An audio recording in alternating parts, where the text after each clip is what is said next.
Okay, so the Tomcat is all done now. We've put on the bay doors. You can probably see them under here. We've got the main bay doors on, we've got the front, and we've glued this centre panel in, as we said.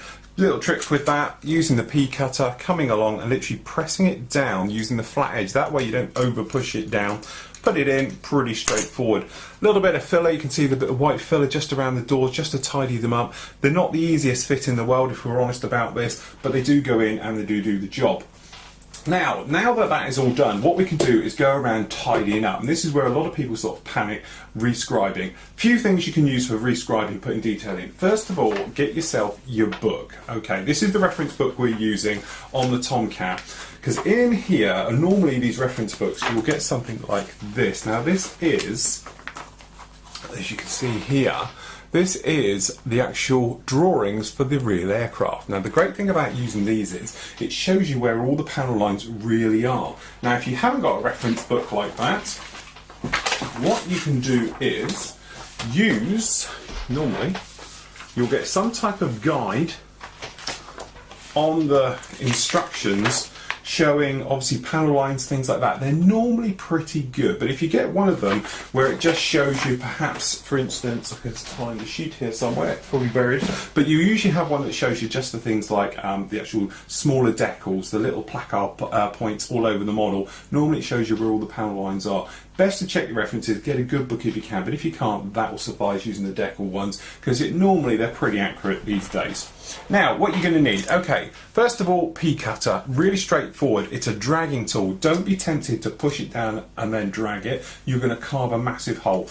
Make sure the blade is also sharp. A lot of time people say it doesn't give a clean line, it's pretty jerky, everything else like that. If you've got a nice sharp blade in there, you won't have a problem. If you're pulling it and it's sort of rumbling along and popping and it doesn't pull a nice clean piece of plastic with it, put a new blade in. You probably hear it. You get spare ones inside, normally 2 or 3, you can do it like that, but a sharp blade is essential.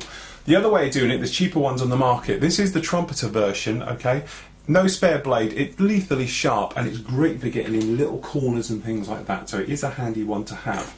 Good old-fashioned way of doing it is with a needle. Now this here is dental tools, I've got a set of them, they're lethally sharp, okay? I use it mainly for riveting, but you can do circular ones with it using guides, things like that. The other thing, pretty much essential, is something to obviously scribe against. Now rulers are great, but they're not very flexible, so if you're going over a curved surfaces, you're going to need something a little bit more. So as you can see here, we've got 2, I've got a set of 3, flexible templates which we can just place over and bend down. Great thing about them as well is that these have, most of them do, you've got different size holes which are normally access points to getting into aircraft. So we've got square, we've got circle, we've got semicircles, I've got another one with triangles and things like that on it. Another helpful little thing, razor saws. We spoke about them both a little bit briefly, but for doing around real curved surfaces, you can carve it down, because obviously trying to get a P cut around a very small circle is a bit tricky, so that's handy. Dino tape, or it used to be labelling tape back in the day. It's plastic, it's sticky as well because it's self-adhesive, but the great thing about it, it's quite flexible and it's thick enough to run something against it to use as a guide when you're pulling down. Okay, so I've already done a few areas on here, so we just cover some of the other ones again. First of all, if you have a look around the model, make sure that the panel lines are clean and clear, because obviously when you're going to be painting over them, they're going to fill up with paint. Okay, when you come to do washing and weathering, everything else, if the panel line isn't there or it's a very poor one, it's not going to stick and you're going to end up with problems. Don't panic too much, you can always put them afterwards and put the wash in, as we've done in the past builds, but if you can do them now, it will save a lot of headache later. Big thing to do is literally just come along with your P cutter, place it in the panel line. If you've got nice panel lines and you're feeling quite thingy, you can just pop it in and you'll end up with lots of fuzz on the end like this, okay? And it's cleaned out and make a nice sharp ones. Now we've obviously gone around some of these areas. If we just bring you in a little bit, you can see down here, some of these in here, so what we need to do is re-put them in where they're missing a bit. Now these ones here, I'm just following original ones, but as soon as it starts to disappear, what I'll do is I'll come along with my flexible one, okay, and you can just place it down and put some new ones in. Now the big thing to remember is, like here, is to place the blade where you want it, then push the template up against it, okay, and you can just go around and just a dragging motion right the way over it. Now if you've got something like down here, we've got this section here, this is full of super glue and everything else, you do need to be a little bit more careful. So what we're going to do, we'll turn it around this way and do it in 2 halves. So to start with, what we're going to do is get a fresh bit of tape and we're going to tape this into position. So to start with, we're just going to pop it in the middle, just like this. And we're going to roughly tape it into position. This will just stop it moving up and down and slipping, things like that. Now this guide, as you can probably see even here, isn't going to bend down totally to it. So what we're going to do is do it almost in 2 halves. P cutter sits in and very light drag over it. Now a lot of people say to me about over super glue and things like that, it doesn't work, it's horrible. It will cut through. You just take your time, gentle sawing motions with it. Don't push. As soon as you push, you'll go into the soft stuff, then you hit something hard, then you rip it out. When you can't get into the very corner, this is where this other guy comes in. You can just pop a little one in and just gently rub at it. And you should be able to do something like that where we come right the way over the top. Okay, and we'll be able to go down the other side, but obviously we'll need to turn it round. And you can do something like that. But what I'm doing is, the pea cutter does all the work. I'm not pushing down at all. It's literally just sliding over the top all the time. And then that way, we've got a nice one in there. Now, riveting, popping riveting details in and things like that. All we use, we've got this one here. You could use a needle, normal needle, something like that. And you probably see where the old ones were, and where they are, you can just come along and just give this a nudge and push those all in. Okay, and that will just be a bit better. Now it's better to go a little bit deeper than not enough, because obviously this is going to have primer, various coats of paint, weathering, things like that. Now where you've got it where you haven't got any references to go against, what you can do is obviously measure how far they are. Okay, if you don't have that luxury, you can do what I'm doing and just sort of guesstimating it. Okay, but push along. Just be careful where you come to the joint. Don't push too hard, because if it's super glue joint, it's going to crack. Okay, and you're going to have loads of problems with it. Circles, things like that. I'm just trying to think whether there's a circle on this one. Best way to do circles is with a template guide. Okay, don't try and do them freehand, because it never works and you'll fall off and something like that. So we've got a little one down here. It's quite hard to see. So what we're going to do, we'll use our circle guides. And first of all, just overlap it to see which is the right size. That looks to be the right size. Okay, so then again, you can hold it into position, but best to be safe, let's tape it. So we'll put a bit of tape at the front. And at the back, place into position like that. Tape into place, still hold it, don't rely on the tape, hold it in position, and then all we do, straight down from the top, pushing to the outside, very lightly to start with, running around, and then as soon as you get a bit of a feel for it, you'll feel it start to making the trench. And you can go around, go both directions, and you should end up with some little bit of dust on the top like that, but when you remove, I've got it down here, very nice one, put back into position. So obviously I've got lots of work to go on this one for going around and putting them all in everywhere else. It's one of those things, it's probably the most boring, time consuming part of doing any modelling, rescribing, especially on a scale like this. Just take your time with it. If it goes wrong and you have a problem and you overshoot, don't worry about it. Literally come along, a little bit of Mr. Surfacer, something like that, or a little bit of filler over the top, pop it down, let it dry, and trust me, by the time you've done the rest of it, you can come back and take care of it, and it's all done. Little things you can probably see I've got to do down here. We've done this side, so we've popped new panel lines around here, around this engine bay, all the way round. Quite important down this side. We've got to do this side yet again. That'll be done same way as we did the spine. Guide goes on, taped into position, go along and cut it. I would advise taping it. If you don't tape them into position, they slip, they slide, and before you know it, you're all over the place with it. The other thing I'm going to do in a moment, we're going to put the weapon racks on once the rescribing's done and out of the way. So we've got the pylons here, these are for the missiles, and all they're going to do is come along, and we've got the front and rear ones, and then hopefully we can find the holes. Sorry, wrong way around, might help. So that's literally just going to come in and sit in something like this. You know, if you've got the hole in the right place.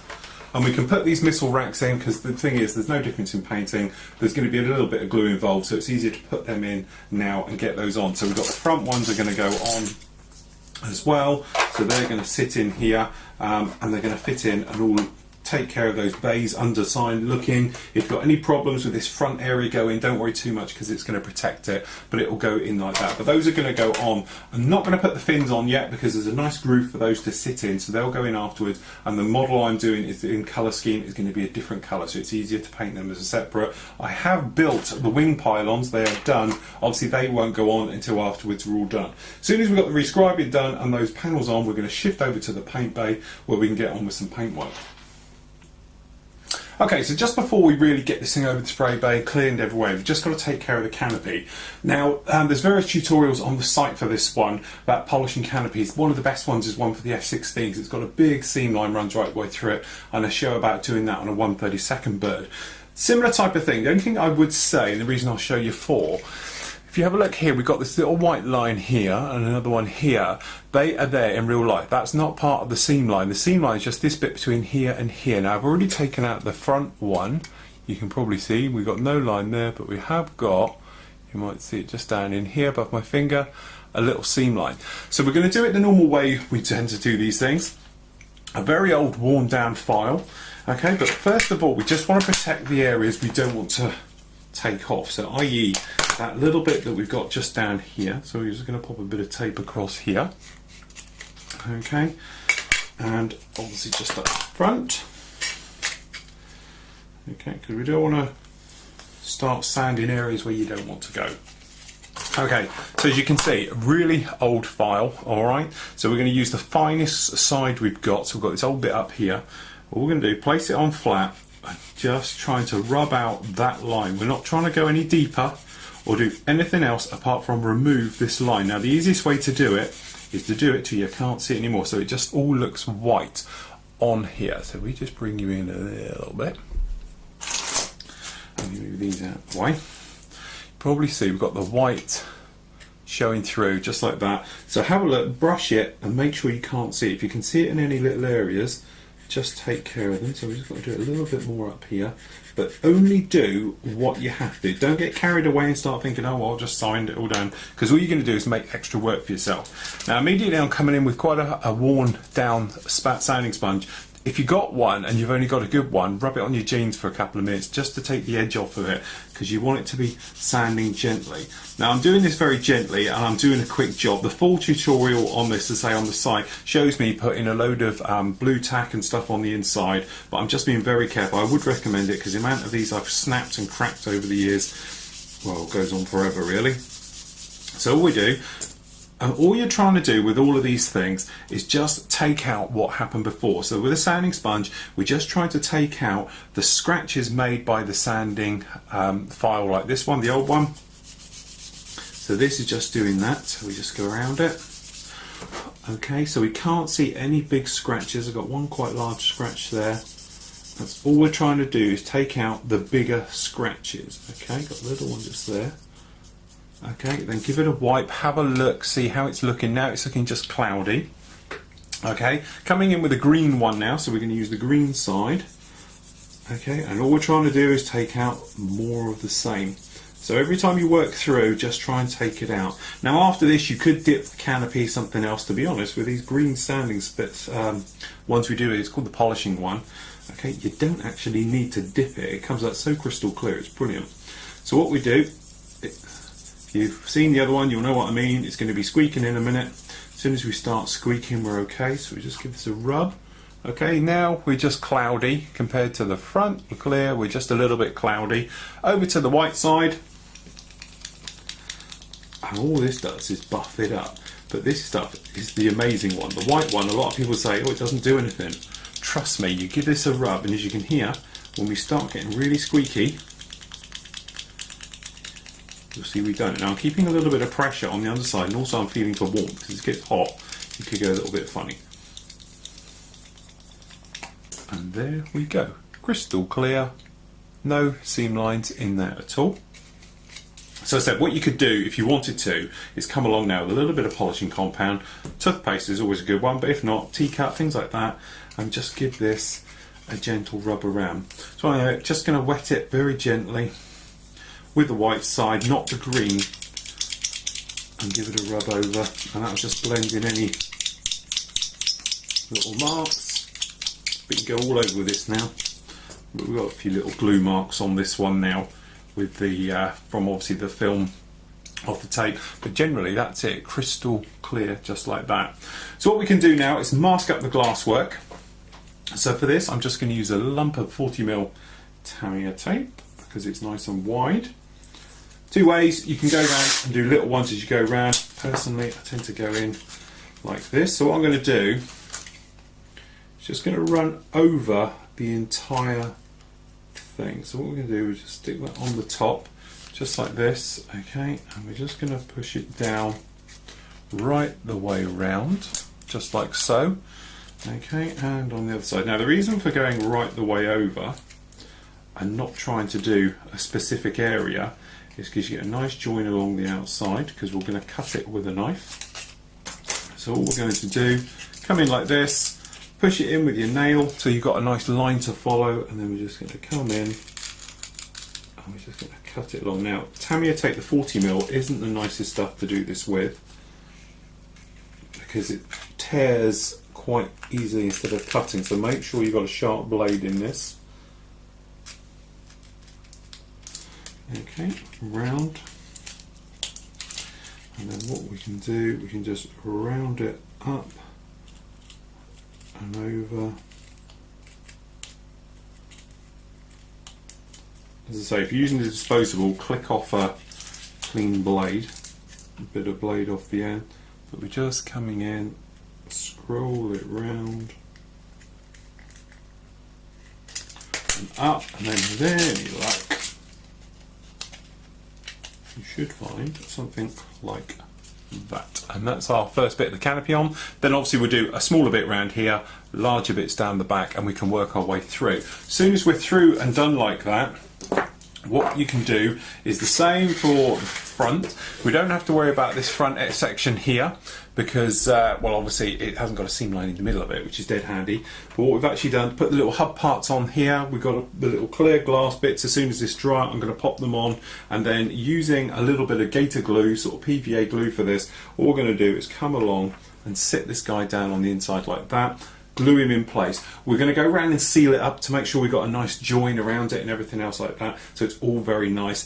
Then what we're going to do is temporarily put this on, because when you put the canopy on, you might notice there is a little bit of a gap running just down the bottom here. What it is, you've actually got a piece that's going to go in the bottom of this. So, but for the moment we're not going to worry about it, because we will seat it on and take care of all the final seams and joins and that once it's all sprayed and everything else, because we're going to do it in the weathering process once we've got the crew fitted and installed into it. So we'll get the canopy put on. Okay, so just before we move in the spray bay, a couple of things to talk about. First of all, the front canopy, as you can see it in here. Now with this one, what originally we were going to do is there was a bit of gator glue or PVA glue down there and then some fill around, but to be honest, when you poke it on, it's such a good fit and no gap at all. I elected to go around and use a normal glue, so we've used our extra thin. Trouble with that is when using it on clear parts, it's very easy for it to sort of suddenly fog up a clear part. So if you're doing to it, you want a large gap. So when we were moving around with here, what we actually did with the brush, we just came along and we just literally tap a corner, okay, and you'll see it darken up as it scoots around afterwards and takes care of it. Now what I actually used was a rubber band, pop a rubber band around it to give us the perfect spread and to hold it into place as it all glued up. But it's on there now and there is no join at all. It's a beautiful join, but it just needs a little bit of pushing apart. When you come through with a clear one and you put the rear part in, you notice it's not quite as wide. The reason for that is you've still got another part that's going to go on the bottom of your clear part and one on the top that takes care of that spread. So just for the moment, what we're going to do is just use a couple of bits of tack. So the reason I do these is to literally put this onto place so the continuity of the weathering when you're painting and spraying goes right the way through, as we'll talk about as we work our way through the paint stage. So what we do, we just put one little castle on the top. If you warm it up first, it sticks a lot better. Okay, and then one to the back. Now be careful as you do this, because it's very easy to snap and crack the plastic as you put these down on. So don't go in there and push it hard, because before you know it, you're either going to put the cockpit tub through the floor, or you're going to crack your clear part. So all we do is just leave it and gently push down slowly on the top so it bites. As soon as you push it down, if you're doing it like this, you will notice the gap. It's quite considerable, but don't worry about it, because what we'll do is when we put the extra parts on that go on there, we can touch them in with a little bit of weathering, pigments, things like that, just to blend them in. But that gives us our Tomcat now completely done and in there, so that's all ready for painting. The only other thing is the speed brake bay at the back. It's just a loose fit at the moment because I am going to paint it red in there as we work our way through the painting, and I may have it open, I may not yet, to make it look like it's coming up behind a tanker, in the same way that obviously we've got the refueling one on the front here. That's still opened up because we're going to paint that. Then once we've got them painted, we can actually place these onto it to hide any joins and that, and then spray the top coat right the way over. At the same time, the last thing which I forgot to mention was to work your way through all your pylons. There's nothing worse that you get it over to the paint bay and you suddenly forgot to do things like undercarriage, weapons pylons, weapons themselves, fuel tanks. So work your way through. Again, take your time when doing things like fuel tanks and things like that. They're like this scale, it's a mini model, it's like a 172 aircraft anyway. So just take your time and also think about which way you're going to be looking at it. Now, for instance, if you're doing something like a Phantom with its gear down or something like that, or a Tomcat, you might want to take your time doing the top side, because this one's going to be on its side with the fuel tanks all showing in its weapons in flight sort of view. I'm taking more care at the bottom, so when you're putting them, line them up perfectly along there, and that way it will save a lot of time, because you're not going to have to do any filling or massive sanding on that area, where the top one, where perhaps it's going to be hidden a little bit more, you can do a quicker job with it. So it's just little things about taking your time and working your way through. Also, pick your weapons out. With the Tomcat, obviously you've got different side pylons, these shoulder ones, depending on what you have. Now we're going to have on here a little bit of a funny loadout. It's probably a little bit of a what if type thing, because I'm going to have a Phoenix missile and a Sidewinder on the port shoulder pylon. Then we're going to have a laser guided bomb and a GPS guided bomb on the center line, or center on the front two belly ones, and then on this side we're just going to have a lantern pod, lightning pod on this side, so it looks like it's sort of modern with a little bit of old in there. So, but the thing is, you need to check your instructions to find out which one you have on there, because you do get quite a few in the box for some of the others, because obviously if you wanted to, you could have 2 Sidewinders, 2 Sparrows, 4 Phoenix along the bottom, or whatever way you do it. The only thing it doesn't come in the box is with laser guided bombs and GPS guided bombs. You only get the air-to-air ones in the kit. But luckily, having done a few Trumpeter ones before, if you've ever done a Trumpeter kit, you'll know you'll have hundreds in your spares box anyway. So go through, pick out the ones you need for your pylons, get them sorted out. A little bit of filler needed in some of these shin ones, as you can see here, we've got it down there, a little bit of filler at the back, and to be honest, it's just a tiny annoying little gap in there. I couldn't even get it to line up, so it did need a little bit of filler in there. Apart from that, all the others are done, so now we can clear all this away, dust right the way through, and get it in the paint bay.